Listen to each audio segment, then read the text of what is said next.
Hello everyone and welcome to K Foundations. I'm Uttaraditi and today we'll be studying the connective tissues and further topics under the chapter Structural Organization in Animals. So let's begin. Connective tissues. Connective tissues are most abundant and widely distributed in the body of complex animals. They are named connective tissues because of their special function of linking and supporting other tissues and organs of the body. Right. So what is the work of connective tissue? It is basically to link and to support other tissues and organs. And of course, because the tissues and organs are present throughout the body, right? So to connect them, to support them, if the tissue is present, then it should be the most abundant and most widely distributed in the body as well, right? They range from soft connective tissue to specialized types. We'll be seeing those types as well, which include cartilage, bone, adipose, and blood. In all connective tissues except blood, remember, the cells secrete fibers. The cells present in those connective tissues secrete fibers of structural proteins called collagen or elastin. You can find collagen or elastin in all of the connective tissues except for blood. Okay, so if you see elastin, okay, elastin is yellow in color and they are elastic as the name suggests. Okay, and collagen is not elastic. Okay, it gives the rigidity, it's not elastic in nature. Okay, yeah, so that was a small information about collagen and elastin. Okay, the fibers provide strength, yes, elasticity and flexibility to the tissue. So elasticity is due to elastic, flexibility and strength they give, okay, to the tissues. These cells also secrete modified polysaccharides which accumulate between the cells and fibers and acts as matrix. So these modified polysaccharides secreted by the cells. See, the cells will secrete two things. One is the fibers and the other is modified polysaccharides. Right. The fibers include collagen or elastin, whose functions are strength, elasticity, and flexibility providing. So the cells will also secrete modified polysaccharides.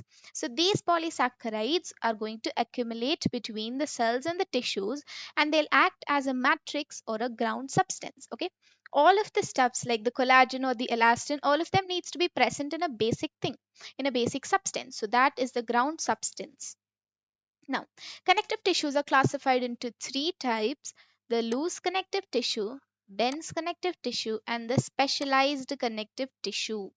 Okay, as the name suggests, in loose connective tissues, the cells and the fibers loosely arranged in a semi fluid ground substance. See, the cells and the fibers are loosely arranged in that ground substance. Okay, so under loose connective tissue, you can find areolar tissue and adipose tissue. Okay, so here they are loose connective tissues. They are the cells and the fibers present in them are just loosely arranged. Okay, areolar tissue is present beneath the skin. Okay, the epithelial tissue is the skin. Beneath that we can find areolar tissue. Often it serves as a support framework for the epithelium. It just supports the epithelium above it. Okay, it contains fibroblasts, which is basically the cells that produce and secrete fibers. Fibroblasts, right? So the fiber producing cells. They also contain macrophages and mast cells. Okay, so areolar tissue, let's see it. Areolar tissue is a type of loose connective tissue because the cells and the fibers are loosely arranged. Now they are present beneath the skin. They act as a support framework for the epithelium. Like the skin is here. Okay, this is the skin. So these areolar connective tissues are present beneath to support the above epithelium. They also contain fibroblasts, macrophages, and mast cells. Okay, so let's see this. Fibroblasts are the ones that produce and secrete fibers. Macrophages are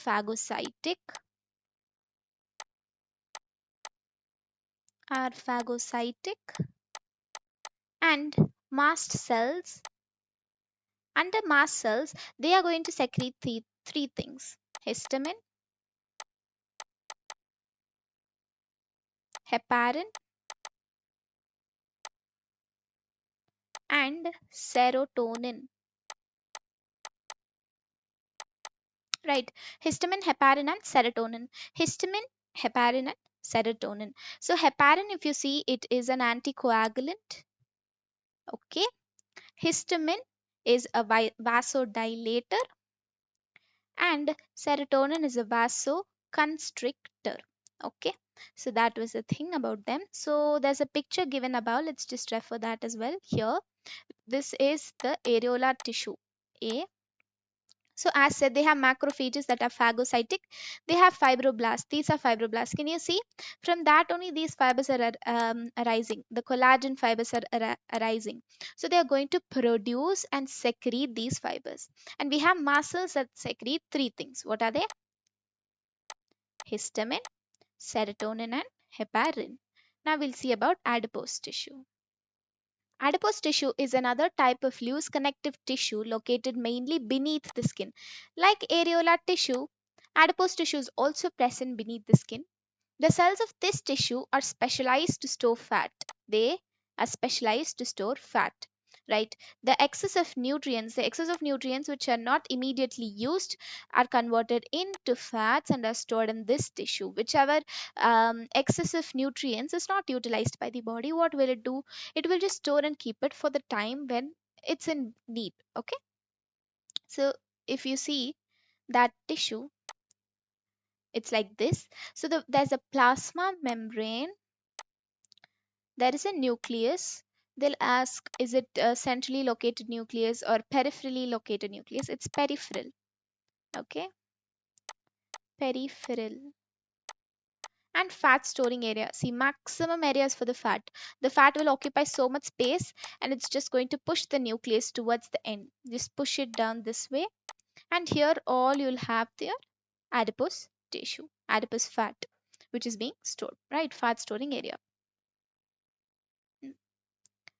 Next, fibers and fibroblasts. So that was all about the loose connective tissue. So let's just revise it. Under loose connective tissue, you can see two types of tissues: areolar tissue, adipose tissue. Areolar tissue is present beneath the skin. It acts as a support framework for the epithelium. It contains three things: the fibroblasts, macrophages, and mast cells. Fibroblasts produce and secrete fibers. Macrophages are phagocytic, and mast cells secrete histamine, heparin, and serotonin. Adipose tissue is present again beneath the skin. It is to store the fat and the excess of nutrients which are not used immediately. You're not using it. So it will get converted into fat and it will store in this tissue. Okay. Now to the dense connective tissue. Fibers and fibroblasts are compactly packed in the dense connective tissue. You can find both fibers and fibroblasts which are compactly packed. Orientation. So based on the orientation of the fibers, whether orientation is in the sense like how they are arranged. Okay, so this tissue is classified into regular or irregular, like whether they have regular or irregular patterns. They become dense regular and dense irregular connective tissue based on the orientation of the fibers. In the dense regular connective tissues, the collagen fibers are present in rows between many parallel bundles of fibers. See, they are present like properly arranged. Okay, it's a regular method of arrangement. It is existing in parallel bundles of the tissues, we bundles of the fibers. So we'll see that picture also. Okay, so it's here. Can you see this? Wait. Of course, in dense regular, it is properly arranged, and irregular, it is like this. Okay, here the collagen fibers are properly arranged. Okay, it's proper, but here you see all of them are scattered here and there. So that is a regular type, and this is our irregular type. Okay, so now tendons attach skeletal muscles to bones, and ligaments attach one bone to another. You can remember, like for tendons, you require 10 dons to attach muscles to bone. Okay, this is your bone. So to attach this muscle to your bone, you require 10 people, you require 10 dons. like extremely strong people are required to attach these two together, so that tendons is skeletal muscles to bone attachment, then the ligaments will be obviously the bone to bone attachment. Okay. Dense irregular so that was about dense regular. Okay.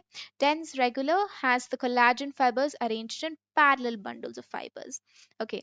And then they contain tendons and ligaments. What was tendons? Tendons attach muscles to bones, while ligaments attach bone to bone. Dense irregular connective tissues has fibroblasts, many fibers, mostly collagen. Remember this. These contain mostly collagen that are oriented differently. Of course, with the name, they're just oriented differently. They are present in the skin. In the skin, there's no specific arrangement, it's just random. Okay. Cartilage. So, did we check all the pictures here? Yes, we did. Okay. So, now cartilage, bones, and blood. Yes. Now we are coming to the third type of connective tissue, which is the specialized connective tissue. Okay. See, up to now, what did we see? Connective tissue. I'm writing it as CT. Okay, we have three types: loose, dense, and specialized. Specialized will do it. Just okay. Loose contains areolar and adipose. Dense is of two types: irregular, just R, and irregular. Regular includes two types: tendons and ligaments. And irregular is in your, yes, it's in the skin. Now the specialized type is of three types. I mean, you can find it in the three regions: cartilage, bone, and blood. Blood. You can just remember this entire thing with the few points given in the book. That will be sufficient. Okay, all right. Now we'll see the first type of specialized connective tissue, the cartilage. The intercellular material of cartilage is solid, pliable, and resists compression. These 3 points are very important. They are solid. So I'm pretty sure you'll be knowing the regions of cartilage, at least one, which is your nose. The tip of the nose has cartilage, right? So is your nose solid? It is, right? It's solid. It's pliable. Pliable is bendable. You can bend your nose. You can bend your ears, right? Outer ear is bendable. Okay. It resists compression. That is basically, if your ear is like this. No. Okay. So you have, okay, just try it. Your ear, once you bend it, does it come back to its original position or does it stay the same way? It comes back to the original position, right? So because it's resisting the compression, if it doesn't resist the compression and it is just accepting to whatever action you're doing, then it'll be like clay. It'll just get molded into the shape that you wish to have it. Okay. So it is going to be solid, pliable, and resists compression. Okay. Cells of this tissue, chondrocytes. Okay, chondro, cartilage, cytes, cells. So cells of cartilage are enclosed in small cavities within the matrix secreted by them.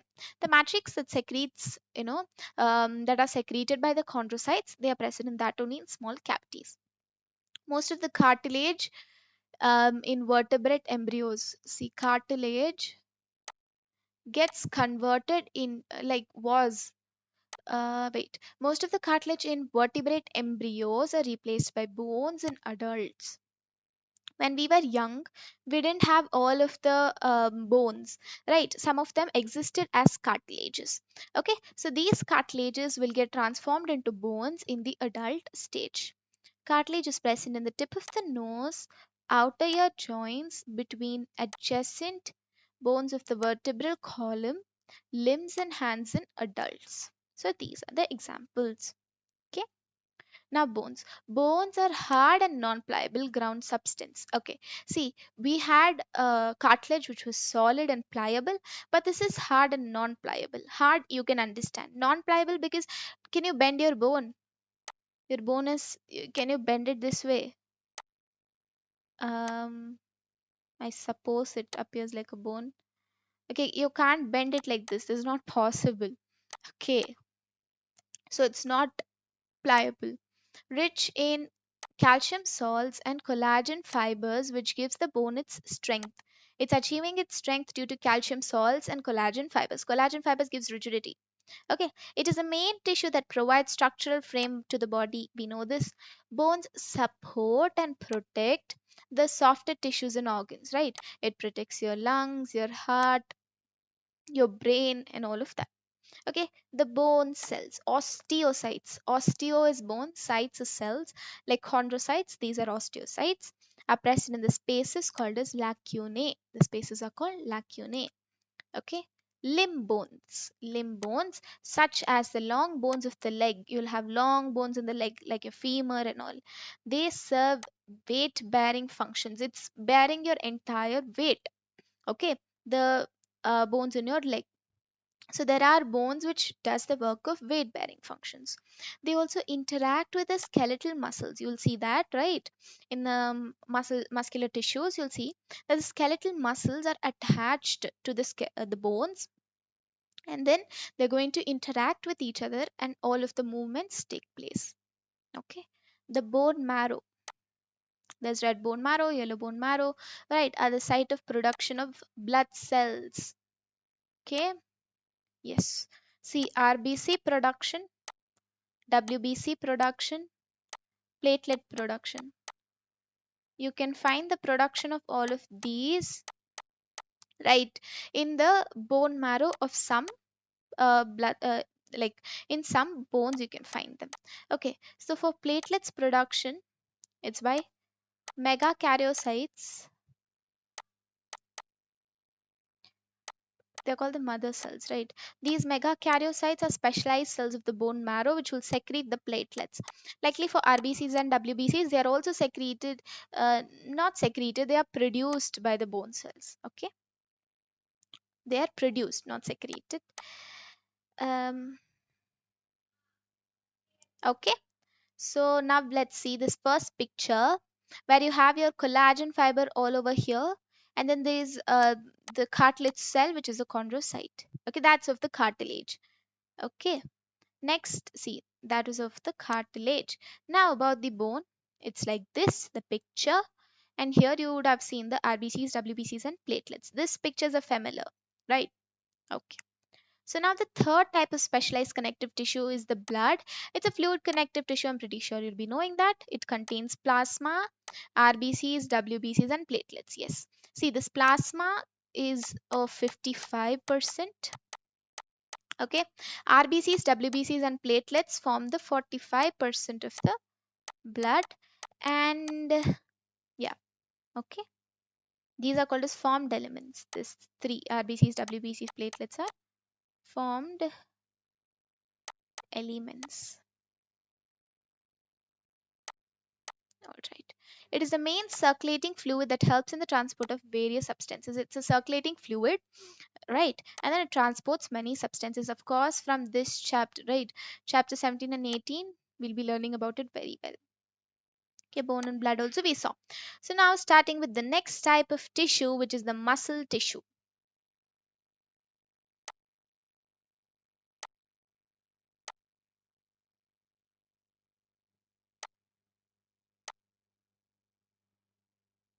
Okay, muscle tissue.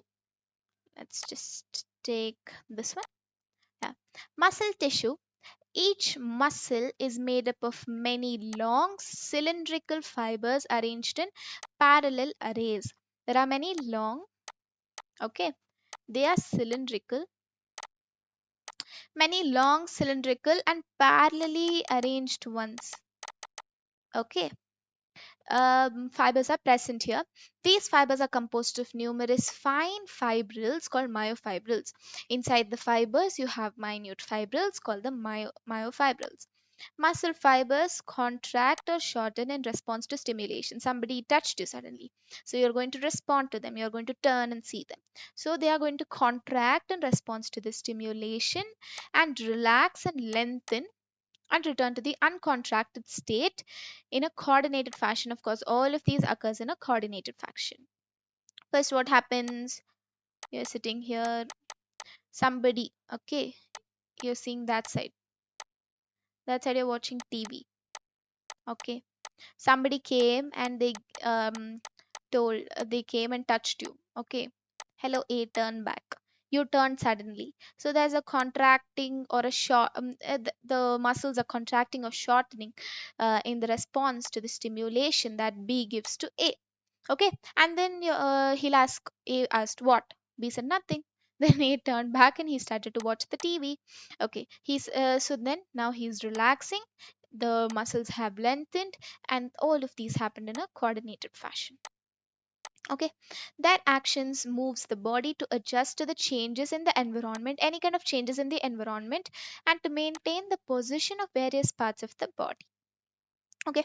In general, muscles play an active role in all the movements of the body, any kind of movements. You're just turning a little, you're talking, and all of them involves the role of the muscles, okay.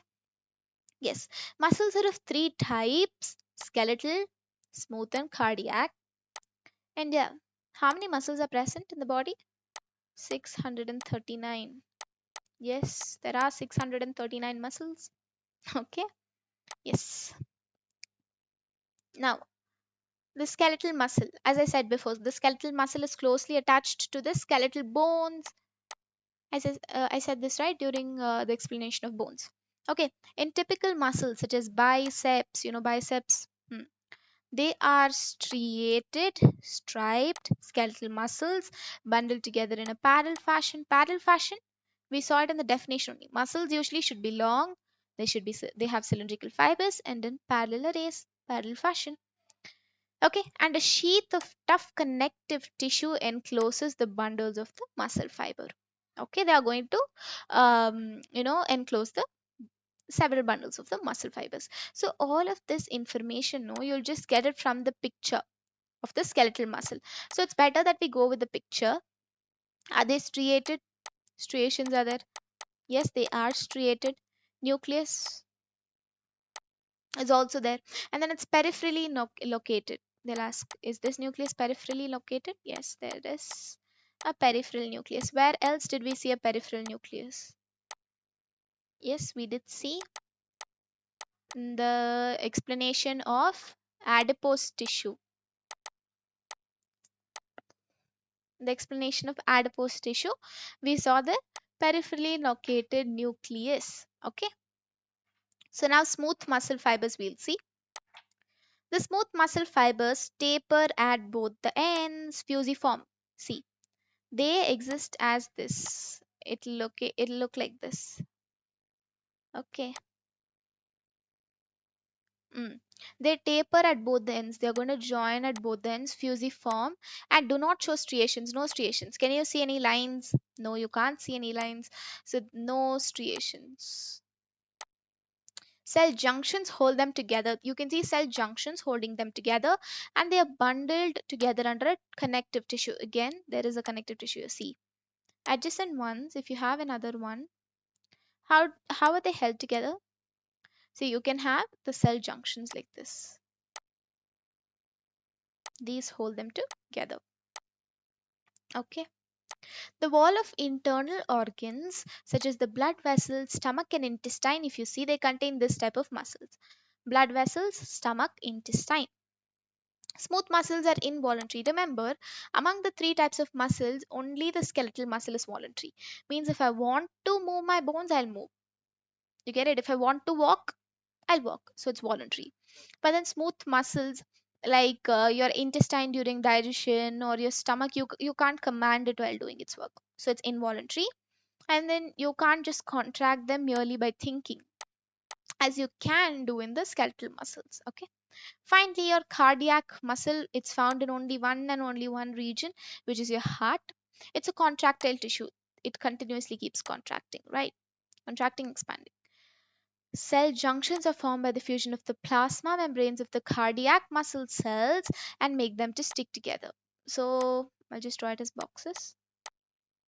So the plasma membrane of the adjacent one will just fuse like this, and they are attached together.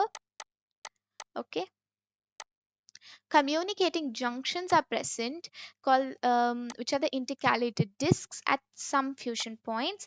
It will allow them to communicate. Okay, if the adjacent cells want to talk, like you give me this, you give me that, right? The neighboring cells, like usually how neighbors ask the adjacent houses, please give me sugar, yeah, please give me this. Okay, like that. It's the communication junctions, the intercalated disks at some fusion points allow the cells to it helps them to contact and also contract as a unit. Means if one cell receives a stimulation from the brain tells chalo you contract, so it will stimulate the rest, it will tell the rest continuously, keep on contracting everybody like that. Okay, when one cell receives the signal to contract, its neighbors are stimulated to contract, they get stimulated to contract. Okay, so that was all about the muscle tissue. Muscle tissues are of three types: skeletal, smooth, and cardiac. Wait, let's just see this. See, they show striations, they are striated. There's nucleus also, and there are junctions that you can see between the cells. Okay, now neural tissue. Let's just see this picture. This is called your axon. Here you can see a dendrites as such, like this dendrites. Okay, this is called the cell body or the cyton. It has its nucleus, and these are the neuroglial cells. Okay. Neural tissue exerts the greatest control over the body's responsiveness to the changing environment conditions. Okay. The neurons is the unit of the neural system, and they are excitable. See, neurons play a very important role. They are the unit of the neural system. Okay. And these are excitable cells. Okay, see, let me complete this. The neuroglial cells constitute the rest of the neural system. So they protect and support the neurons. Neuroglia is made makes up more than half the volume of the neural tissue. More than half. Okay, see, this is also okay. Mm, yeah. So you'll see two cells here: neurons, neuroglial cells.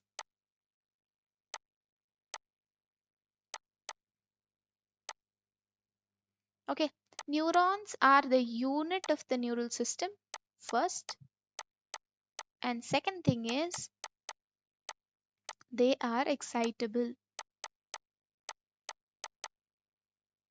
Okay, neuroglial cells on the other hand, these are going to support and protect